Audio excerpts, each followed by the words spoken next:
Sauce, তারপরে সাদা ভাত, মুড়ো ডাল, আলু চিপস, তারপরে তারপরে পোলাও, সালাড, মটন কষা, তারপর কি দিল, ম্যাঙ্গো জেলি, ম্যাঙ্গো জেলি, পাপড়, কাজু কালাকার। ও ওই জায়গায় বলা হয়নি, ভাত, মুড়ো ডাল, তারপরে ছিল হচ্ছে কাজু কাতলা। ঘুম থেকে উঠেছি, বেশ খানিকক্ষণ সময় হয়ে গেছে। সমস্ত বাইরের বাসি কাজ সেরে ঘরে চলে এসেছি। আর এখন পরি বই নিয়ে পড়তে বসেছে, ওর সঙ্গে বসে আমি একটু হাওয়া খেয়ে নিচ্ছি, যেহেতু ঘরের মধ্যে পাখা চলছে আর বাইরে প্রচন্ড গরম আর রোদ্দুর, জানো তো ভাবছি একটু ঘরের মধ্যে এসে হাত পা একটু ছেড়ে বসলাম। তো চলো বন্ধুরা, গুড মর্নিং। কেমন আছো সবাই? আশা করি সকলে ভালো আছো, সুস্থ আছো, আর আমিও খুব ভালো আছি। পরি এটাই বলতে চাইছি যে ঘরের মধ্যে আমি আরামসে বসে রয়েছি, তুমি বাইরে এবার রোদের মধ্যে গিয়ে কাজ করো, তাই নিয়ে একটু নেচে নিল। যাই হোক, প্রচন্ড গরমও পড়েছে, রোদও বেরিয়েছে। রান্নাঘরে ঢুকবো এবারে। ওইদিকের ব্যবসার মোটামুটি সমস্ত কাজ করা কমপ্লিট হয়ে গেছে। এবারে ঘরের রান্নাঘরে আসবো, সমস্ত কিছু পরিষ্কার করব। যেহেতু রাতে আর সময় পাই না, এখন দোকানে যাওয়া হয়, তো রাতে কোনো রকমে খাওয়া দাওয়া করে শুতে পারলে বাঁচি। তো সমস্ত বাসন কোসন আছে, বাসি বাসন, এগুলো পরিষ্কার করব, গ্যাস মুছবো, তারপরে কিন্তু রান্না বান্না শুরু করব। তো দেখো, তোমাদের সঙ্গে গল্প করতে করতে আমার এদিকে সমস্ত রান্নাঘর পরিষ্কার হয়ে গিয়েছে। এবারে ভাতটা বসিয়ে দেবো, ভাত বসিয়ে দিয়ে বাদ বাকি কাজগুলো করব। দেখা যাক, তোমাদের দাদা আজকে বাজারে গিয়েছে, যেহেতু ঘরে একটাও সবজি নেই, কি সবজি নিয়ে আসে। আর কি বলতো, গরম পড়েছে তো কোনো সবজি যেন ভালো লাগে না খেতে। আর যেহেতু গরমে একটু হালকা পাতলা খাই, যেহেতু আমরা সারাদিন আগুনের ধারে থাকি, চেষ্টা করি একটু কষাকষি রান্না কম খাওয়া। আর ঝিঙের ঝোল বা পটলের ঝোল, হালকা পাতলা টক ডাল, এইসবই খাই। আর আজকে মাছ আনতে বলেছি, দেখা যাক কি মাছ আনে। সবজি আছে কিছুটা ঘরে, কলা, পেঁপে, এগুলো তো গরমকালে সবসময় 12 মাসই থাকে, জানো তো। কলা, পেঁপে, এই পাতলা ঝোল কিন্তু খেতে খুব ভালো লাগে। আর এই গরমে কিন্তু তোমরাও খাও, তাহলে শরীর খুব ভালো থাকবে। যেহেতু প্রচন্ড গরম পড়েছে, যতই জল খাও না কেন শরীরের যেন পিপাসা মিটছে না, মনে হচ্ছে আরো জল খায়। আর সত্যি, যখন শীতকাল পড়ে তখন মনে হয় আমাদের যে কবে শীতকালটা যাবে, ঠান্ডা আর ভালো লাগছে না। আর এখন দেখো এত পরিমাণে গরম পড়েছে, মনে হচ্ছে কখন গরমটা যাবে। সত্যি গরমকালে খেয়ে শান্তি নেই, বসে শান্তি নেই। আর হঠাৎ করে মনে পড়েছে বিয়ে বাড়ির কথা, জানো তো। আজকে একটা বিয়ে বাড়ি আছে, সেটা হচ্ছে পরীর আর কি আন্টি, যার কাছে পড়ে, সেই আন্টির আজকে বিয়ে আছে। তো আজকে আমার আর সময় হবে না যাওয়ার, যেহেতু আমি দোকানে যাব, পরী একা চলে যাবে বিয়ে বাড়িতে। তো অনেকদিন পর কিন্তু আমাদের একটা নেমন্তন্ন পড়লো, সেটাও আর কপালে জুটলো না আমার যাওয়া।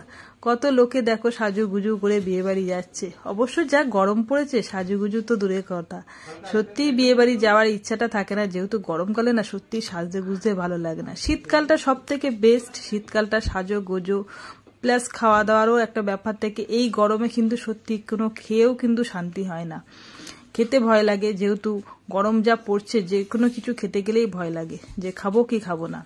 আর শীতকালে দেখো তুমি যাই কিছু খাও না কেন, কোনো অসুবিধা হয় না, শরীরের পক্ষে সবটাই কিন্তু ভালো থাকে। তো আমার মনে হয় শীতকালটাই কিন্তু বেস্ট, গরমকালটা হচ্ছে সবার কাছেই অসহ্য।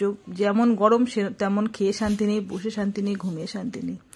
যাই হোক, আজকে দুপুরবেলা মোটামুটি রান্না বান্না করছি। কি কি রান্না করছি তোমাদের সঙ্গে একটু শেয়ার করি। এদিকে হচ্ছে উচ্ছে ভাজা করেছি, আর ঝিঙে আলু, আর মাছ নিয়ে এসছে, সিলভার কাপ মাছ, অনেকদিন বাদেই খাওয়া হচ্ছে। এইগুলো হচ্ছে রান্না হচ্ছে দুপুরে।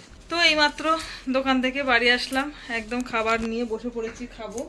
আর আজকে হচ্ছে পরী বিয়ে বাড়িতে গিয়েছিল, পরীর আন্টির আর কি বিয়ে। তো এই যে সাজুগুজু করেছে, আমাদের নিয়ে যায়নি, আমি আর ওর বাবার দোকানে ছিলাম। তো যাই হোক, আমার নিমন্ত্রণ করেছিল, যেহেতু আমার সময় ছিল না বলে আমি যেতে পারিনি। আমি এইমাত্র বাড়ি আসলাম, আরো ভালো মন্দ খেয়ে আসলো। আর আমরা কি খাবো বাড়িতে? ঝিঙের ঝোল আর ভাত।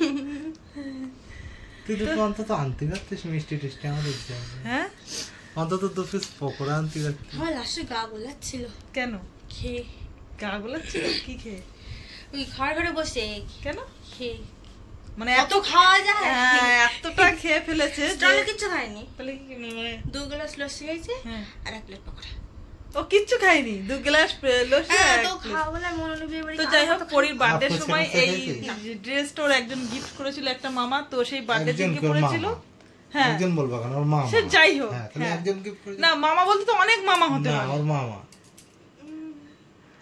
মানে মামা তো অনেক থাকে, মাসির মাসির ছেলে, পিসির ছেলে, নিজের নিজের মামা, মামা, নিজের মামা মাসি তো- না। তো সেটাই তো বলছি, একটা মামা। হ্যাঁ, মামা বললেও নিজের মামাও হয়ে যায়, সেই জন্য ওর বললাম। ধরম মামা। হ্যাঁ, যাই হোক, ধরম মামা।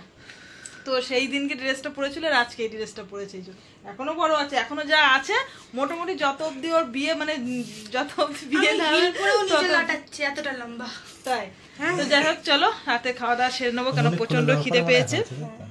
পরীর তো খাওয়া হয়ে গেছে পেট ভর্তি, মানে ওর আন্টি বলতে ও যে প্রাইভেট পড়ায় সেই আন্টির আর কি বিয়ে হয়েছে।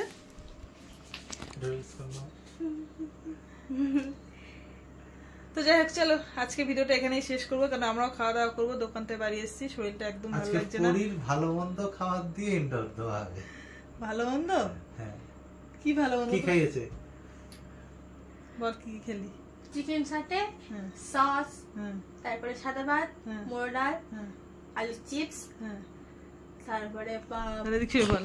হ্যাঁ, তারপরে পোলাও, হুম। সালাড, মটন কষা, হ্যাঁ। তারপর কি দিল, ম্যাঙ্গো জেলি, আমার খিদে পেয়েছে কথা শুনে। ম্যাঙ্গো জেলি, পাঁপড়, কাজু কালাকার, ও ওই জায়গায় বলা হয়নি, ভাত, মুড়ো ডাল, তারপরে ছিল হচ্ছে কাজু কাতলা, তারপরে তো যাই হোক, পোলাও, চলো, মটন অনেক- কষা, অনেক- ম্যাঙ্গো জেলি, ম্যাঙ্গো জেলি, পাঁপড়, তারপরে হচ্ছে চাটনি। কাজু কালাকার, ওই তো ম্যাঙ্গো জেলি, চাটনি, কাজু কালাকার, জল দে, তারপরে জল দে, জল দে, এক গ্লাস জল খেয়ে নি। রসগোল্লা, আর তারপরে কি ওটা আইসক্রিম আর একটা পাসপাস। ওরে ভগবান, এতটা খাওয়ার আমি মিস করে গেলাম রে, আহারে কি হবে। তো যাই হোক, চলো পরির পেট ভর্তি, এখন আমার পেট ছুঁচোই ডন মারছে, কখন খাবো, খুব খিদে পেয়ে গেছে। আজকে জানো তো দোকানে কিচ্ছু খাইনি, সকাল সকাল বেচাকেনা হয়ে গেছে, আমরা চলে এসেছি। তো চলো আজকের মতো সবাইকে গুড নাইট, আর ভিডিওটা আমি এখানেই শেষ করছি, কালকে সকাল থেকে আবার নতুন করে ব্লগ শুরু করবো। টাটা।